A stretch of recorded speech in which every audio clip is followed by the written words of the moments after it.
actually. So I Was listened that, to what you guys did last week. was that helpful? Yeah, I loved it. Awesome. Okay, well, I'm going to try to get Vicki with us. You guys are ready to rock. Okay, sounds good. And we will just go through these questions like we did last time. If we end up not needing the whole time, then we'll just let everyone go since Meredith needs to put her hiking shoes back on and everybody else has stuff to do as well. But either way, we'll make sure that we keep it within the time limit so that we don't go over. The third chapter and the fourth chapter are the ones that we're going to discuss today. And the first section that we looked at was the section called Time for Reading is Well Spent. And our first discussion question is, how do you feel about the amount of time the author says her students spend reading their independent books?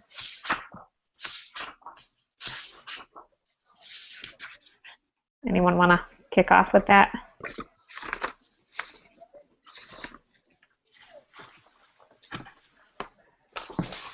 Well, I haven't taught it yet, but I assume, didn't we have a 30-minute IDR time somewhat expectation? Mm-hmm.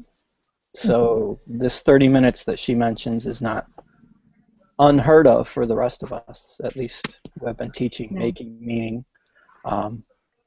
Whether it's 20, 25, 30 minutes, we know there's a lot of read aloud time involved already, or not read aloud, but reading time needed. And I thought it was important that, you know, she said that students needed time to practice the things that they're learning, so they have to have time to read, and a lot of them don't have time.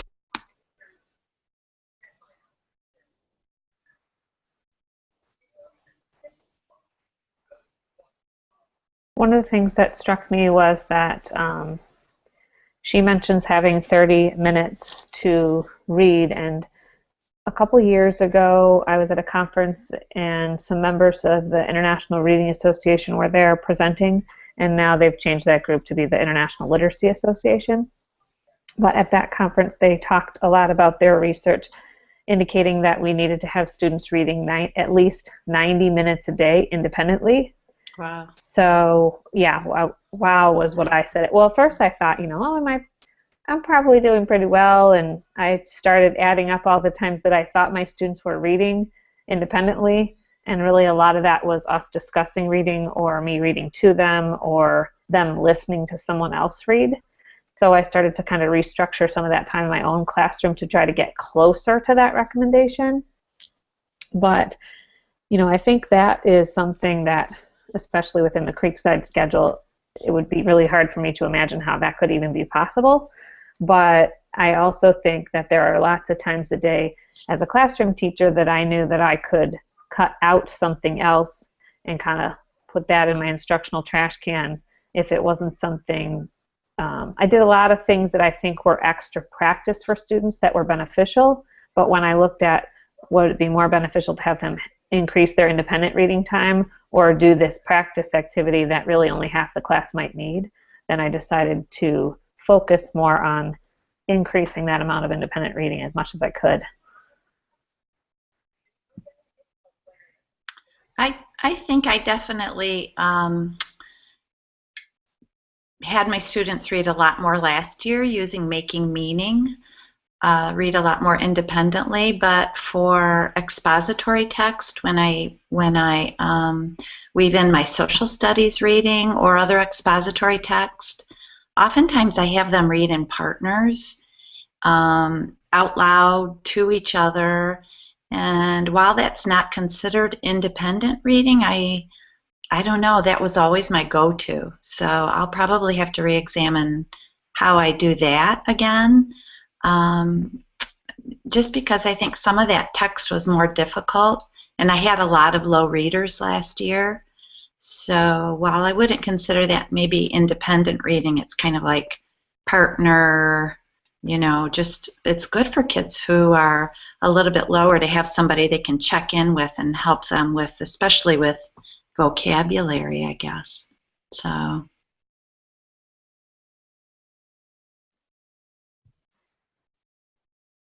What I like about that idea, Kristen, is that that's a great opportunity to use some of those RA strategies, because like you're saying, if it's not a level that, you know, it might not be the appropriate exact reading level for each of those kids, it gives them an opportunity to still interact and understand the text in a way that they may not have been able to on their own.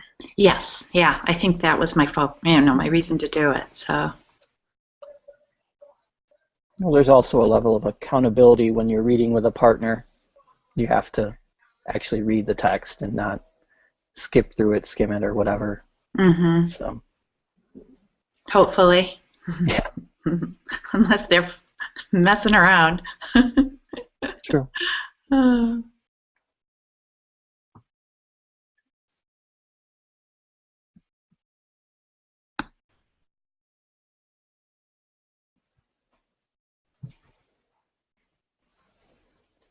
Everybody's so quiet this morning. What's going on? I know. I'm just playing with the buttons. Yeah. Anyone else want to weigh in on that? I was just taking a picture so we could tweet about us and our summer learning. Sorry, I'm trying to get Vicki on here. Oh, good. Any success? Mary's talking to us, but she's muted. My computer's running so slowly right now because the internet's lagging, so. Yeah, you're a little bit choppy. But maybe everybody is. I don't know. Do we get Vicki or no, Mary? Meredith, did we get Vicki or not? She's not appearing on my screen. Nope. Okay. All right. Well, let's head on to the next question then. This question is in the section called Classroom Interruptions, Bell Ringers. Well, there were a few sections. Classroom Interruptions, Bell Ringers, and Warm-ups, and when students are done. Those three sections were kind of all in the same group in this chapter. And the question is, how might you use or modify some of these ideas to help increase independent reading time in your classroom?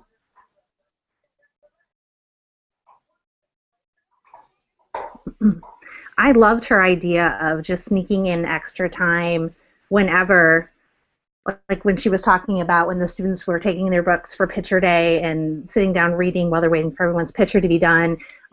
Just finding, having the kids know that that's the procedure, that that's just what they do is they read, and they just automatically grab their books, and if there's 5-10 minutes, if there's interruption, to make sure that they grab their book and they read. And I think that was a great idea. I loved that. I also love the idea for, instead of the morning work where it's just you come in and they're working on whatever it is you have on the boards to get them seated, instead of having that, to have them get out their books. I like both of those ideas a lot. I thought that was great. That totally spoke to me as well. Oh, sorry, Nat. Go ahead. No, go for it, Meredith. Okay. Well, I know Kristen will vouch that I am I hate unstructured time, and I get stressed out. I don't know why, but her mention of that time sitting around before an assembly, where I'm just like, hey, knock it off. You did, sit down, stop yelling, whatever. Just the thought of having kids there reading their books and doing what they need to do until the assembly starts. I don't know why that spoke to me, but I was like, oh my gosh, that would have given me such greater peace of mind. Having my kids do that. It just makes so much sense. Well, what I was going to say is that it's definitely got to be a classroom culture thing that you set up right from the beginning. It's really hard to get the students to buy into it later when they have already discovered all the other opportunities that you are willing to let them do when there is the free moments. And honestly, at our grade level, their free moments are always go find your friends, let's have a conversation about probably not curriculum stuff. So it definitely is something you gotta start out with and encourage all the time. My only fear is that for the kids who rush to get done with their work, and what you have to do to make sure to check in with everybody to make sure they're doing the quality stuff before they go elsewhere. But my beginning of the days were always starting out right after announcements. I'm jumping into regular curriculum. I didn't even get into bell work stuff. So Yeah, didn't really have the bell work time, but I mean, it is a good time. You'll get most of your students that 15 to 20 minutes to read, but you've always got the kids who come in late. They're prepping, they're sharpening their pencils or whatever. So again, I think it comes down to setting up the classroom culture to have students know what you expect in these moments of free time.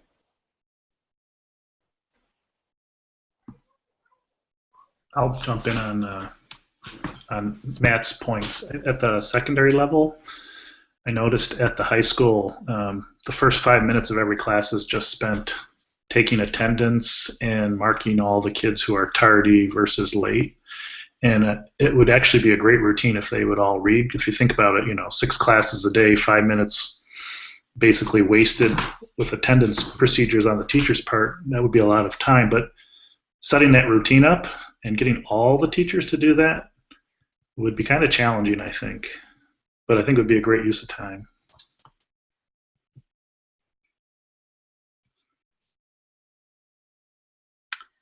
Matt, I liked what you said about having it be a classroom culture, and I think it would take a lot of encouragement, a lot of prompting at the start, but once you got rolling, I mean, even it would take a lot of just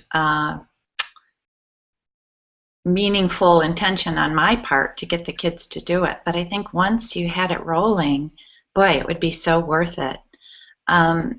At the beginning of the year, when I send out my back to school letter, I asked kids to walk in the door with a reading book, something that they can read independently, and I say that the expectation is they have something like that with them at all times. And whether that works or not right away, I think I set the intention, right, even in my welcome back letter, to just the expectation that they always have something with them to read. So I think I'll keep that in my letter and other things as well. So going also what to Jeff said, Kristen, too, if you can make it not just your classrooms, but the whole school's expectation that the kids have always got like a book. So they go to the office, they got to wait for something. They're pulling their book out for, to read. Yeah. They're waiting between classes. They're waiting for their teacher to pick them up or for the other class to get done when they're going their special. Okay, I'm going to stand in line and read my book, that Right. kind of stuff. If it's a whole school expectation and you see every kid doing it, you might get that more positive peer pressure type thing to kind of help it more than just in your own classroom. Right, I love that idea of photo day. This, when we take school photos, because there's always dead time during that day. You're waiting, you're done, kids are messing around. So I thought that would be a really good time to do it. Yeah, I think they've streamlined the photos pretty good, though. It's usually they come get you, you go down, you get in line, and all you're doing is while you're waiting for the kids to get their photos, and then you're done. I mean, it goes pretty fast now, but you're right. There's still some dead time there where you could possibly get the kids to pull out some book reading and not get into something else. Maybe I missed this, but sorry, we had a power outage in Saline, of course, right in the middle of this. Power's out, internet's out now. I think I'm back to go with everything, but in some of the buildings, the time between the first bell and the time when school actually starts or when that second bell rings is kind of a long time. At Creekside, are the students in your room at that time? They can be, but yeah, I think it's 9 minutes, 10 minutes or so. Oh, so it's not quite as long. Okay. In some of the buildings, it's like 20 minute to 25-minute time when the students can first come in the room to when the school bell rings again to actually start the day. Mm-hmm. So some parents, will wait until 8:16, let's say, to drop their students off when students were really allowed in the rooms at 5 minutes before 8. Right. So there's like a big amount of time where teachers can't really get started because not all the kids are there. Right. But I wasn't sure how that works with your building. Yeah. They dismissed the kids from being held out by the gym and cafeteria at about 7:50. And Okay. then the bell actually rings for the start of the day at 8 o'clock. Oh, so it's So not as big a time. Okay. yeah, they're using that time to go to their lockers, get all their Sure. stuff, Sure. blah, blah, blah. Or then they would say hi to their friend, Right. Okay. And I make my kids wait outside in the hallway for me anyway. I keep the door closed and locked until 8 or 7:55. So I don't really let them in when they could come in. So anyway. Who's got birds in the background? They were beautiful. Oh, that might be me. They're lovely. It's either that or my husband was singing a song a few minutes ago until I texted him and said, remember, I'm doing the book study and they might be able to hear your song. Which was not beautiful like the birds. And now my daughter's going to get the dogs. Okay. Anyway, the next section is called Quiet Please Except Maybe This Teacher. And this is something that struck me, I think, because it's hard for me to deal with. But how do you feel about the noise level for independent reading in classrooms? And then I also want us to reflect about what level of quiet do we need as a reader?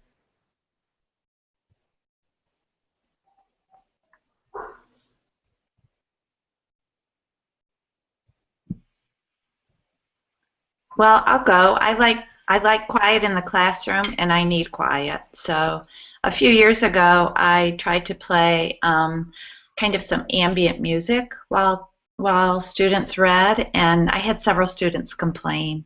So I just stopped trying that at all.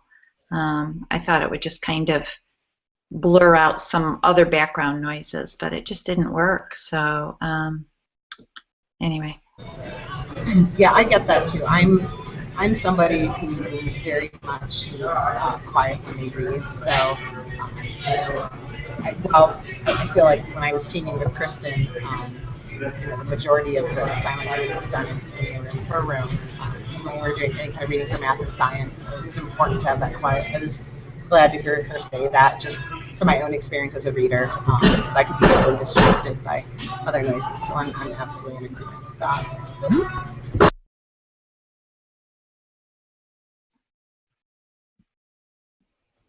I think it's hard with the total silence in the room, though. I mean, any little thing then becomes like a point for everybody to kind of focus in on. I don't know. It's just something they have to learn again in their classroom culture, to kind of ignore the noises that might distract, mark them as a distraction, and then to be able to keep reading. I always read as a kid with, as growing up, I read with the TV on, the radio on, and everything. I could do my homework, I could read books, and I don't know why it worked for me to have that just the static background noise going on while I was focused in here, but it was company, it was reassuring that something else was there, but I still was able to focus in on what I was supposed to do. So for me, I would try playing some music in the background that was instrumental, classical, I don't know, and see how the students reacted. And if my students, like Kristen said, hey, this is bothering me, either I'd try to find them a location or have them try headphones, unless I got a majority that said, I don't like that ambient noise. So, by the way, this is the tech coach speaking in. So, streaming music is blocked through the WISD. However, you're not hearing this, but there's a site called Songza. It's SONZA, and they actually have like instrumental ambient music. There's a station called like Instrumental Music for Reading. I've actually done like written papers or in the background, and it's pretty solid stuff. So if like trying ambient music something you want to try, and don't want to spend money on it, that's one free way. I'll send you guys the link to it. That might be a free resource that you can check out. that's cool, but YouTube works too. I get that pointed out by lots of students, that you can always just pick music up off YouTube and just play it. So. Mm-hmm.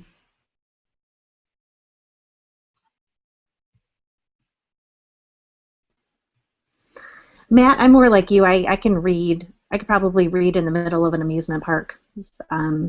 Noise doesn't seem to bother me when I'm reading. But I do like to have it quiet in the classroom. Um, Not only for the students who have a hard time with ambient noise when they're reading, but also just for management reasons. I mean, it's hard, if there's whispering over in a far corner, it's hard to know what they're discussing. I would bet 9 times out of 10 at least it's not about a book. I think she had a passage in the reading about that one, thinking a group of kids was off topic and kind of sidling over to them and instead of calling them out and making sure that they were on topic, and they were. So, I mean, for sure, you do have to be able to do the teacher thing and make sure they're doing what they're supposed to do. But if it's, it's independent reading time, if they're not reading the same book, probably shouldn't be a lot of conversation going on anyway. But like the book said, you got to do your best effort, like you said, to understand whether it's appropriate or not, I guess. Mm-hmm.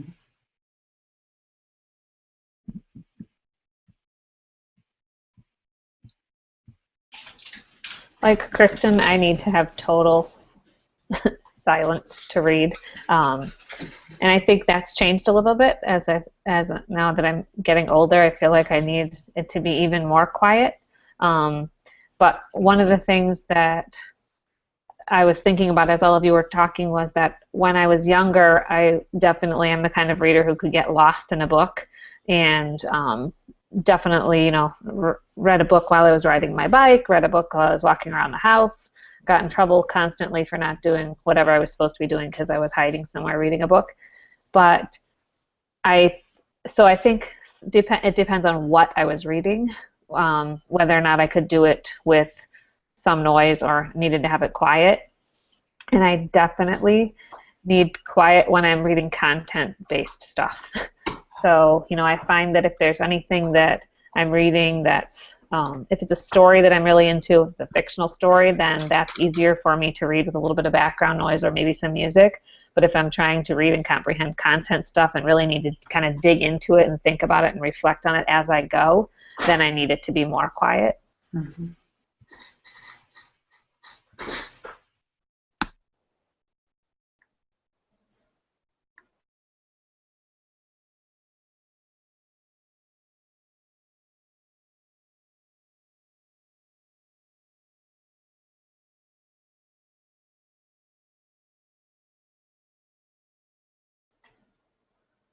Anyone else want to share on that? Jeff, you're awfully quiet today. Well, I've been trying to let the Creekside teachers talk since it's really not about my secondary experiences, but I do know that a lot of kids would ask for listening to their headsets and stuff when I'd give them reading time in class, and I was never sure if they were actually reading or listening to the music. So I do wonder how much comprehension goes on without, I would like to, I guess, see some research on that. I do know that I used to get IEPs where it would actually say that the student would be allowed to listen to a headset while doing independent work. So again, I don't know where that came from or if it really had any impact or not. I mean, I always abided by it, but I'm not sure I saw the results.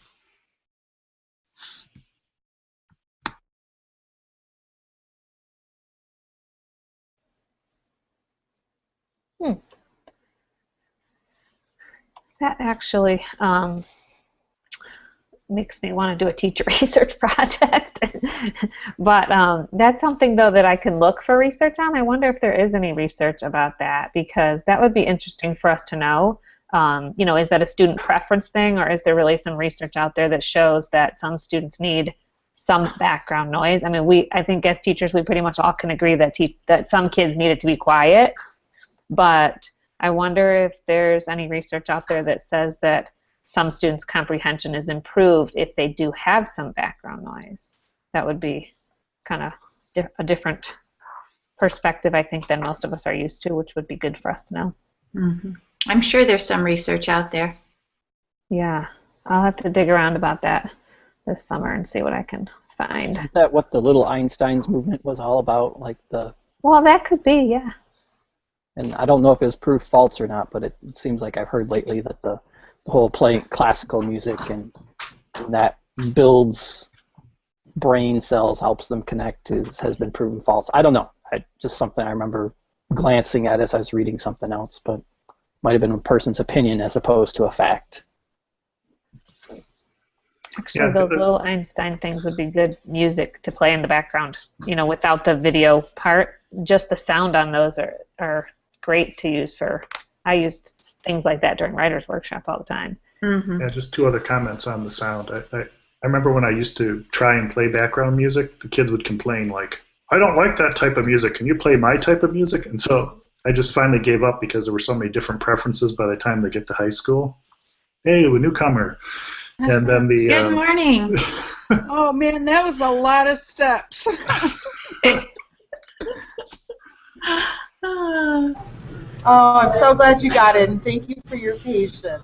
Hey, no problem. Okay, I'll just listen now. I have no idea where you're at. Okay, we'll catch you up. This is the benefit of having Meredith, the Rockstar Tech Coach, on our side here, because otherwise we would have been, sending you a link later.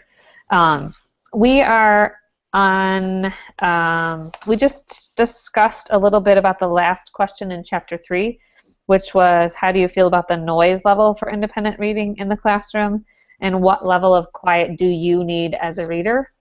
And we seem to have mixed kind of needs within our own group. But if you want to share anything about how you feel about that, Vicki, go ahead. Well, totally need silence when I'm reading, like total silence. I was just worried about the fact that we've got kids doing little conferences all around while they're doing this. At least that's what the author said. So I'm just concerned. Uh-oh, I've got things happening. I'm just concerned that, it's not going to be quiet enough for the kids who need quiet.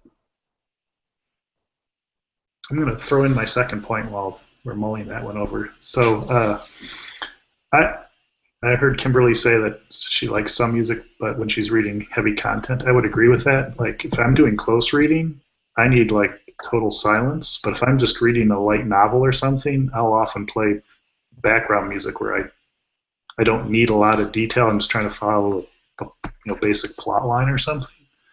So it'd be interesting to see if there is a difference for, say, science or social studies versus a kid reading, some, Captain Underpants or something.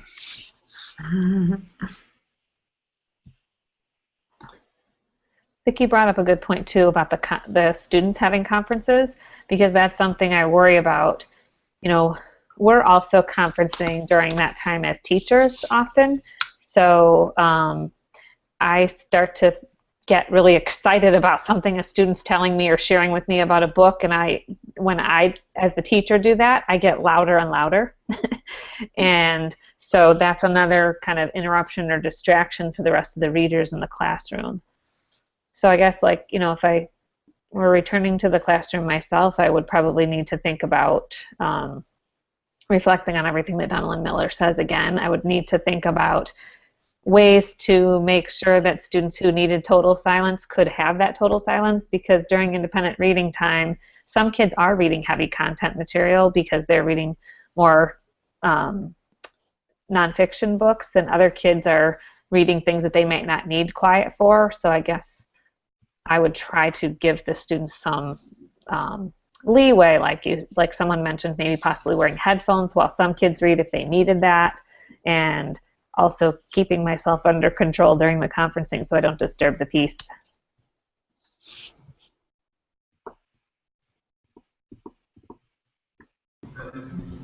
This might be really low tech, but for readers like me and Vicki who need that silence, I think would it be absolutely ridiculous to even just get those foam earplugs?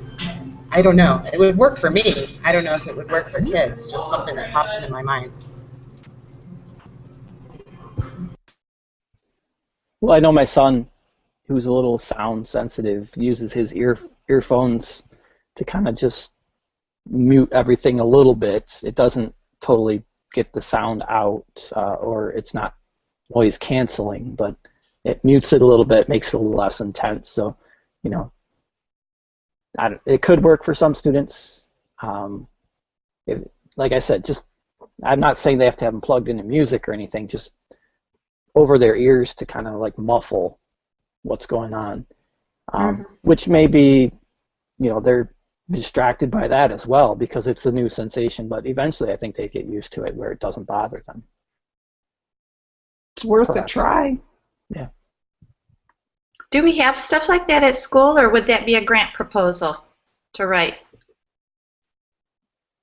I don't know if you guys do it at Creekside, but I'm also thinking about all those kids that have those Beats headphones in their bags. I don't know when you put those on. Like my son has those headphones, and I know that when he puts those on, even if he doesn't have music on, he appears to not hear anything that I'm saying. But I haven't tried them myself, so I'm not sure how much noise they block out. Why not just say, you know, if you are a reader who likes quiet, bring in a little pair of, you know, foam ear, I don't know, but sound cancelers or whatever, as part of your supply list or your welcome letter. I also know that they can, you can find those guys at like Costco or Sam's Club. You get them in these huge tubs. So they're not, I mean, that's a pretty low cost thing. I don't know if kids would bite on that, but between the Beats or the little earplugs. The earplugs, the little foam things, can be a little distracting, I think. I mean, sometimes I use them at night for my husband snoring. Don't tell him I said that. But just that sensation of the foam expanding and all that, that can take getting used to. So anyway.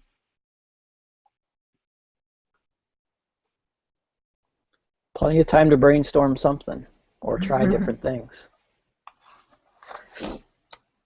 Yeah, I'm trying to think of local companies in Dexter even that might have those that would just donate a box or two to a school. Because, like Jeff said, lots of companies buy those in big, huge bulk things. And if they know that there's a need for those to help certain kids, then I think that some of our local people might donate some of those. We can think about that. Are you talking about the foam or the headsets?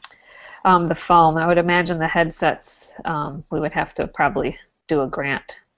I could ask my husband's company for the foam because he's got those at work. Yeah. Those are the ones I use at night. Yeah. That you have to sneak out of his bag, yeah. I bet if you just asked your kids, more than half your kids would have the big cover your ear type. Really? See, yeah, I'm totally out of touch there.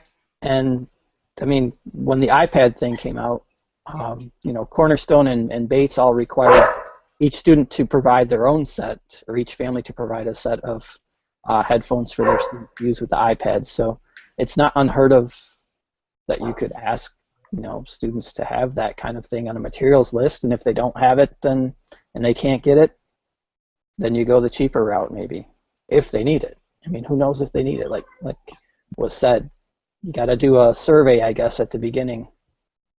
Or I think Mayor said put it on your materials list, and if they need quiet, then make sure they have a set.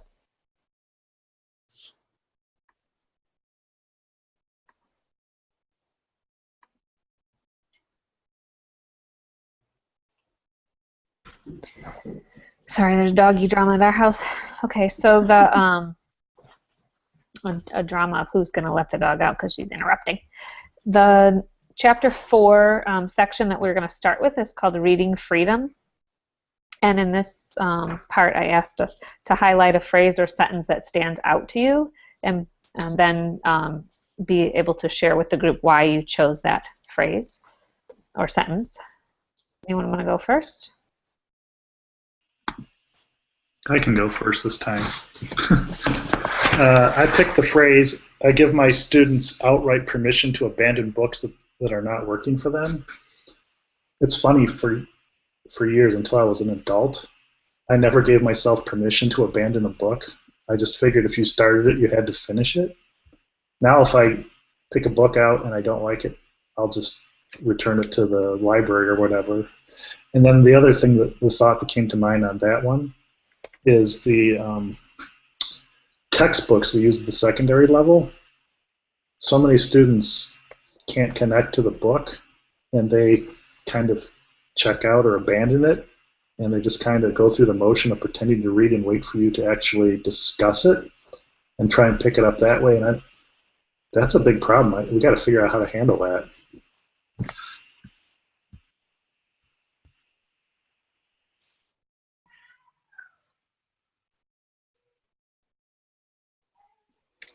Jeff, you picked my line. That's the one I was going for. So I've got to find one of my other passages while somebody else maybe shares theirs.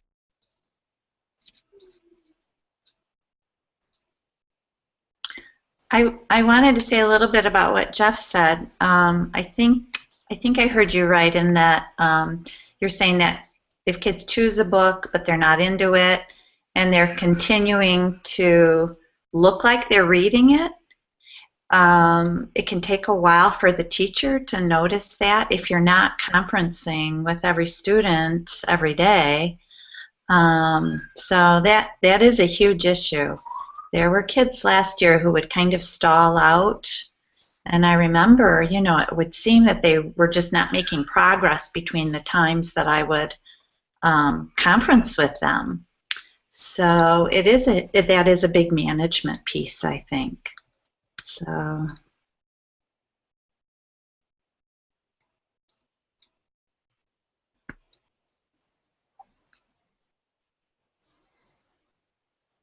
I chose some books are boring, and then later down in that same paragraph it says, when I went to my book club meeting this month, I was relieved to find out others felt the same way that I did.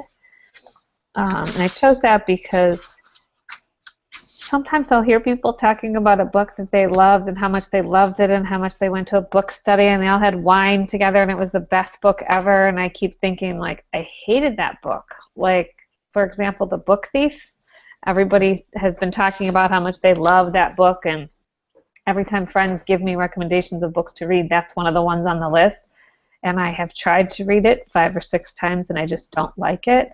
And I guess because I love reading and because I'm a confident reader, I feel like it's okay for me to say to myself, I just don't like that book, and that it's okay to drop it. I do feel guilty, though, and I don't know if that's because I grew up going to a Catholic school, but I do feel guilty when I can't like a book. So I wonder if I feel that way as a really confident reader, then how do students feel? And I'm not sure that, you know, when I feel that way about a book, I know that it's not because I'm not a good reader, but I wonder if kids feel that when they abandon books, it's because they're not a good reader. Or do they understand that it's just okay not to like a book?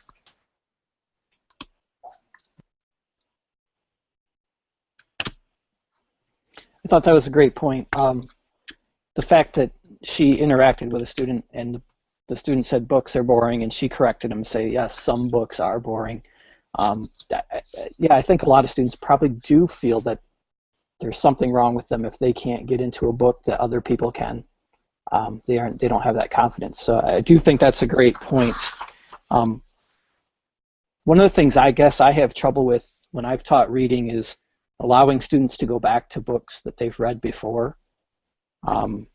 Even though I myself will go back and read books over and over again, and I know that people have talked about, I know that Kimberly talked about reading the Laura Ingalls Wilder books like every summer just to kind of de-stress and come down from the whole school year thing. So for me, I guess it's always been about trying to get students to experience more books than they have. So I've had a hard time having and allowing them to go back to books that they have read during school time to choose as a book. So my second choice was a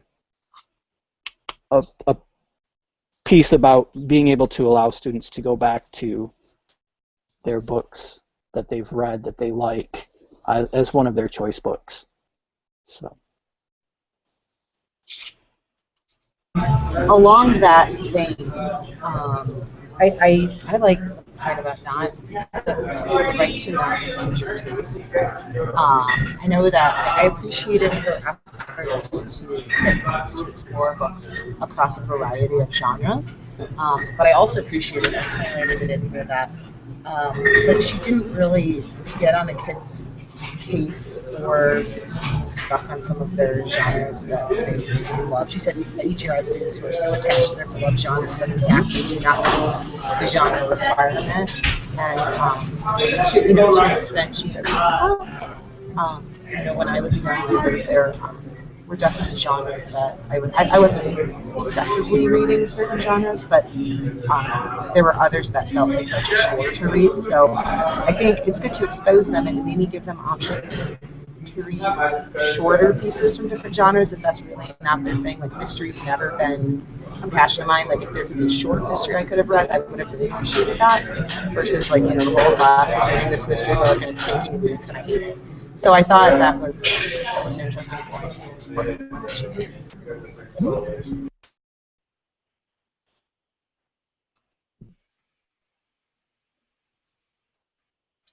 The passage I chose was a little bit different, and it regarded one of her students named Brandon.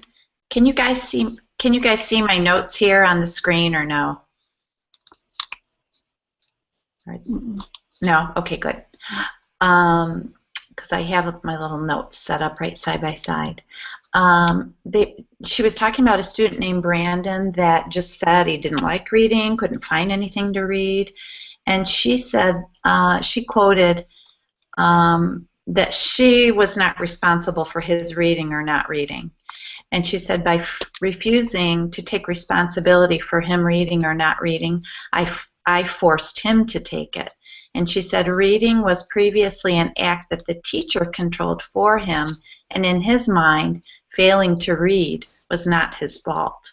So I thought that was really interesting that she was able kind of to get into the mind of her student and really sort out why, what he had done for years past. And she just kept being positive and encouraging and, providing him with books. Another reason why this stuck out to me was I had a student very similar to him this year. Sarah, I think he might have been one of yours. And I just had a difficult time staying positive and staying encouraging of him in his schoolwork in general because he just didn't engage in much of anything. So anyway, I hope I didn't try and take too much responsibility for his reading. But he really never did, so anyway. Yeah, but I think as teachers, we all want to take responsibility for our students reading or learning or being able to or not be able to. So I think that's a perfectly natural reaction to have. And I think it's unnatural for us to put it back on the students so much. It's really hard for us to do that. Yeah, I see that. It feels like we're kind of abandoning them, Because if they don't want to try, then who's going to get them to try if not us, Yeah.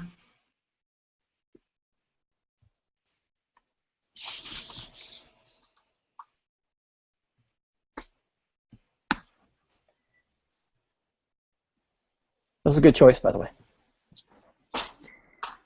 Thanks. Vicki, is there a passage that you want to share?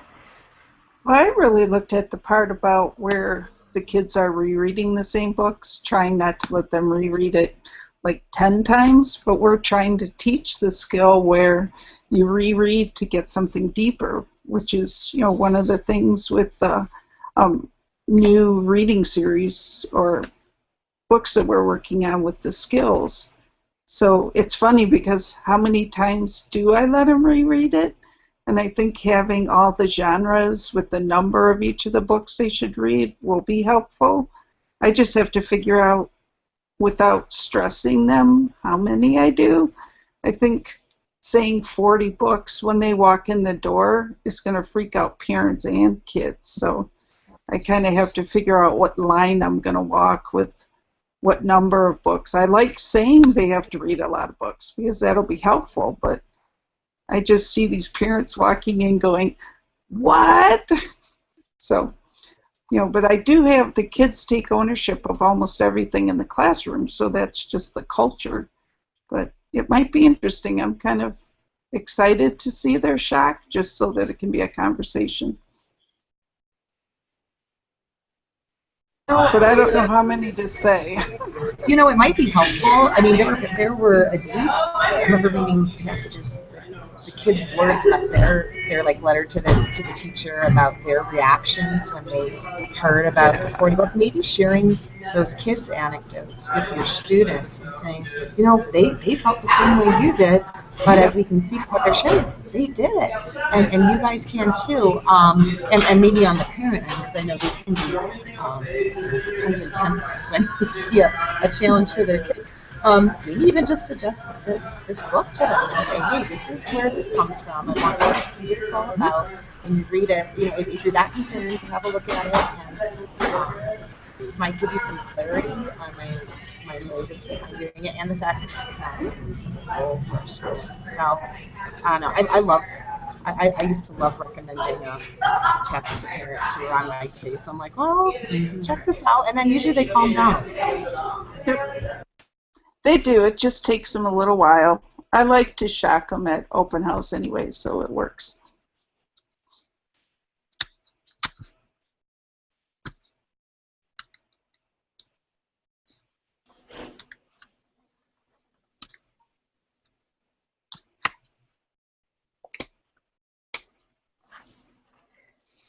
Does anybody else want to share a sentence or phrase? Or the next one kind of leads into exactly what we're already talking about, which is the 40 book thing. The quote is from the first paragraph in the reading requirements why 40 books section. And it says, any teacher who expects students to read 40 books is not going to accept a book or two. And I know Jeff and I have talked about this before, that we sometimes are kind of fearful that with the amount of content reading our students are asked to do, that students might not really read very many books for pleasure once they hit the upper grades, maybe not at Creekside with you, but beyond.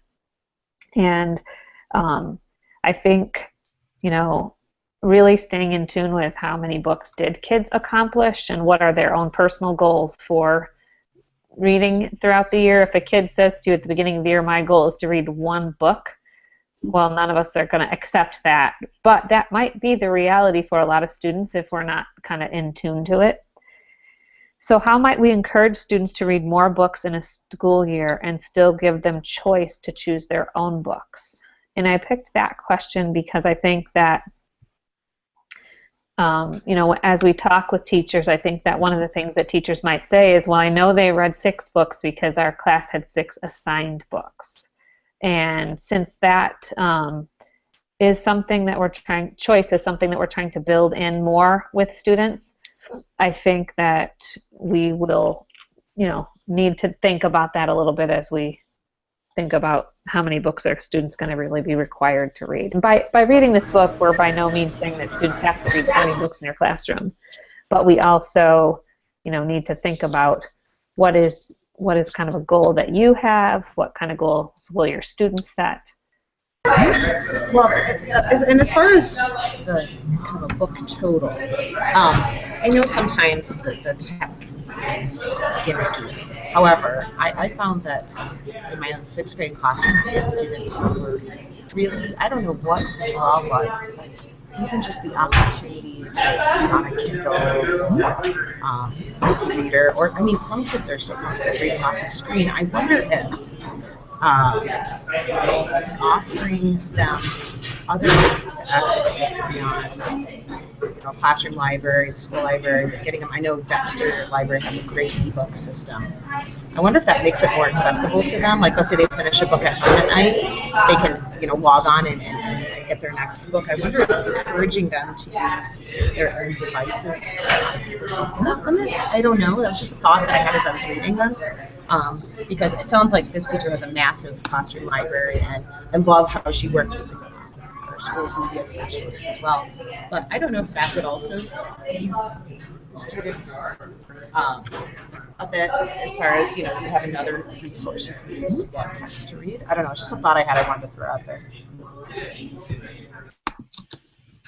I just threw up a link that I thought was really relevant. I saw my sister earlier in the week, and she's part of an adult reading club for Redford Township Library's summer reading program. And they have a bingo card, and each of the squares is like a different, like, read a mystery book, or read a play by Shakespeare, or finish a book that I'd started but never finished. And it was really interesting to see the categories on there, and that how all the people in my family were so excited to try and finish the bingo card. So I'm almost wondering if we couldn't take that 40 book thing and maybe lay out the cards and give the kids a little incentive, and they can talk about, I got this square filled, what did you read for that? I think it would create some buzz. Just a thought. That sounds like a great idea. I would love to see that card. I hope they have. Do they have it posted online? So, Kristen, if you look there's a group chat link. It should be on the right-hand side. If you don't see it, there should be an icon you can click to see the chat. It might be the little blue, but you should see it. He posted it there in the chat box. Oh, I got it. Thank you. Yeah. I got it. The link doesn't actually give the bingo card, but yeah. I could probably get my sister to, I think they might even have different bingo cards, but I think I could get my sister to make a copy, and I could probably get it for the group if you guys are interested. And I have a classroom economy. I was also thinking about ways of, or not, tying in the number of books, or the, as kids progress through different genres, to incorporate that into my classroom economy. I'm not sure how it'll work yet, but maybe you could have like a payout for reading a specific genre. I don't know. A what? Some genre, like you have a payout when they read their reading within a genre. Yeah. Might be an additive incentive for them to expand their reading choices. Yeah, and get those genres to talk. Especially ones that they're not particularly drawn to. Exactly.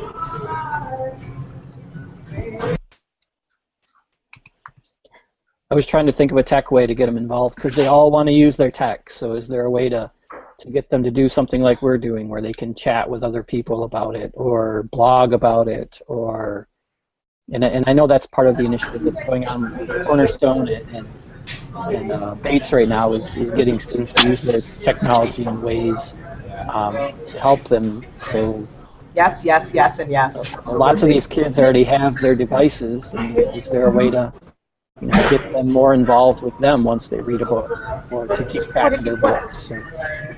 What if you set a classroom blog and make sure it's just one blog? It's not like everyone has a specific one, but they all have access to like the username and the password.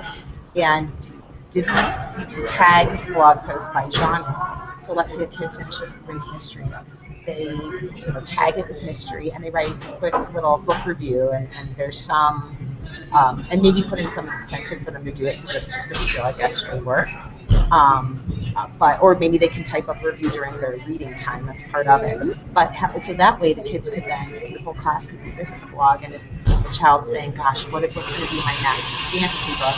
they can click on the fantasy tag and see what their other classmates have reviewed, and then they get that peer input. And they can leave comments. So, like, if they read the book, they could comment on someone else's review and say, "Yeah, thanks for helping me pick this book. I agree with you on X, Y, and Z." I mean, there's a lot you can do, and I'd love to help you guys.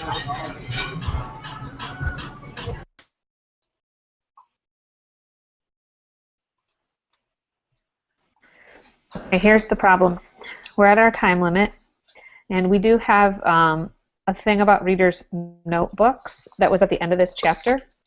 How do you guys feel about starting with the reader's notebook discussion next time? Because I think it's important, and I don't want to leave it out, but I also want to be mindful of our time today. That sounds good. Does that sound okay? Good with me, too. Okay. And I think by then we have some great ideas that we're scrolling in the comments, too. And by then I can sort of toss those around in my brain, as I'm sure everyone else will as well. And we can sort of think about that and how readers' notebooks could kind of fit hand in hand with some of the things that we're talking about technology-wise. Does that sound okay? Sounds good. Okay. Well, thank you so much for spending the hour with us. I'm glad that we finally got everybody on board. And Meredith, will you send us a link for this when you're done with your trip? Well, you're muted. I'll actually, before I head out of the coffee shop here, I'll publish it to YouTube and send that out to you guys before I head out on our hike. I have a quick stupid question though. Are these comments available all the time or just now? The ones that are in the Chat ones? Mm-hmm. That is a good question. I think this is kind of a current thing. I'm not sure if these are saved. But I can see if I will copy the text and I will put it in a Google Doc and send it to you. Yeah. Okay. I'll just capture the comments as well. Meredith, you're awesome. Thanks for joining us from the woods. Thank Enjoy your you. hike. Everybody have a great day, and we'll see you again in a few weeks. Bye-bye. Bye.